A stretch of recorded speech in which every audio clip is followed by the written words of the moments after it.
Hello বন্ধুরা, তোমরা সকলে কেমন আছো? আশা করছি সকলে ভালো আছো। আমি আজকে এসে উপস্থিত হয়েছি জোকার গৌরাঙ্গবাটি মন্দির।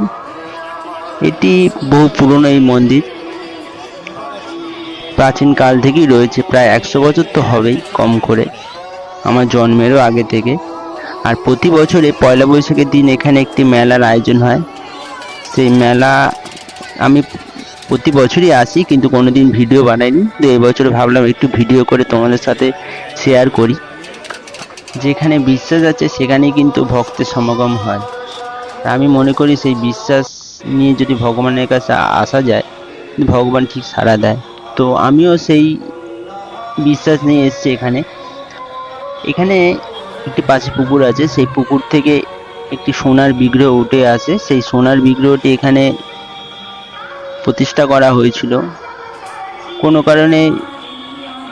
বিশ্বাসের জন্য এই বিগ্রহটা এখানে রাখা হতো, কিন্তু কিছু অসাধু মানুষ এই বিগ্রহটি এখান থেকে চুরি করে নেয়। তো তারপরে আবার নতুন করে অন্য মাটির বিগ্রহ তৈরি করে সেটা পুজো করা হয়। এখানে দেখছো তোমরা রাধাকৃষ্ণ আছে, গোপাল আছে, অনেক ঠাকুরই আছে। কিন্তু ভগবানকে চুরি করে নিলে তো আর ভগবান চলে যায় না। যেখানে থাকার কিন্তু সেখানে ঠিক থাকবে। তো সেই বিশ্বাস নিয়ে যদি চলা যায়, ভগবান ঠিকই সাড়া দেবে। তো সেই বিশ্বাস নিয়ে মানুষ এখানে প্রতি বছরই আসে।